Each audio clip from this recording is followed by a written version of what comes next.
Chào mừng các bạn đã đến với review 3D hay.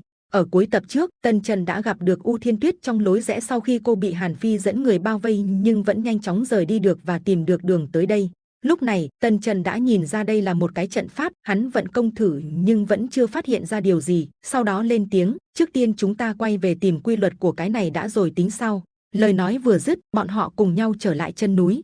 U Thiên Tuyết bên cạnh cũng nói, con đường núi này không phải vô cớ mà có, nếu là của yêu kiếm truyền thừa, nhất định có liên quan đến kiếm pháp. Nó không thể nào cố ý tạo ra mê cung để làm khó chúng ta được, phải không? Nghe được lời này, Tần Trần cũng ngạc nhiên đáp lại, liên quan đến kiếm pháp sao? Sau 3 ngày mần mò thì bọn họ cũng đã tìm được con đường chính xác để đi. Cơ Như Nguyệt lại lần nữa xuất hiện trước mặt hai người. Tần Trần thấy cô ta lập tức dừng lại, vẻ mặt cười khổ và nói, ha ha, thật trùng hợp. Thấy vậy, Cơ Như Nguyệt cũng đáp lại rằng, sao vẫn còn ở đây? Vừa dứt lời, cô ta quay sang nhìn U Thiên Tuyết và lộ ra vẻ kinh ngạc và nói, cô nương, cô chớ để tên dê sồm này lừa gạt. Tần Trần mới lên tiếng giải thích, Thiên Tuyết chỉ là hiểu lầm thôi, ta và vị cô nương này có một chút hiểu lầm. U Thiên Tuyết lúc này ánh mắt tràn đầy hoài nghi và nói, cái gì, hiểu lầm? Sau đó nàng đi tới trước mặt Cơ Như Nguyệt và hỏi, cô nương, vừa rồi vị bằng hữu kia đã làm gì cô khiến cô tức giận vậy? Cô hãy nói cho ta biết để sau ta còn biết đường phòng bị. Cơ Như Nguyệt lạnh lùng nói, cô chỉ cần nhớ kỹ tên này là một tên dê sồm chứ không phải người tốt đẹp gì cả. Nghe được lời này, U Thiên Tuyết lại quay về phía Tần Trần và hỏi, Tần Trần, rốt cuộc giữa các người xảy ra chuyện gì?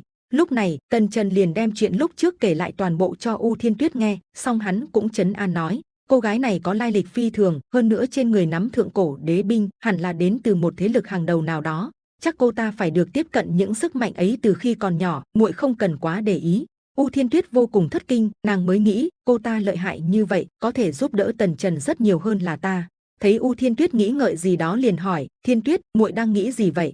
Nhưng Thiên Tuyết lại không nói ra và hai người tiếp tục hướng về phía trước, chẳng mấy chốc đã đi tới cuối lối đi. Lúc này trước nhiều con đường, hai người thấy Cơ Như Nguyệt cũng đang phân vân, nhưng nhìn thấy Tần Trần nàng lại né tránh sang bên khác. Còn Tần Trần, hắn liền chọn một lối và định đi vào mà không chút do dự. Nhìn thấy thế, Cơ Như Nguyệt đang kinh ngạc thì U Thiên Tuyết lên tiếng, cô nương, con đường này chắc là đúng, không bằng cùng nhau đi thôi. U Thiên Tuyết lại tiếp tục nói, cô nương, ta là U Thiên Tuyết, không biết xưng hô với cô nương như thế nào. Thấy thế, cô ta liền nói, Cơ Như Nguyệt, U cô nương, ở ngã ba đường, các người không cần tính toán một chút sao? Các ngươi không phải đi một đường là có thể tới mà không cần nghĩ cũng biết nên đi như thế nào sao? U Thiên Tuyết lúc này có chút ngạc nhiên hỏi, chẳng lẽ không đúng sao? Đây là trận pháp, chỉ cần suy tính ra, còn chưa đủ à? Lúc này, Cơ Như Nguyệt lại kinh ngạc tiếp, cô nương là một pháp sư sao? Thấy thế, U Thiên Tuyết mới nói, ta thì không, nhưng Tần Trần thì có. Đến đây là hết tập 402 Võ Thần Chúa Tể. Xin chào và hẹn gặp lại các bạn ở những video tiếp theo.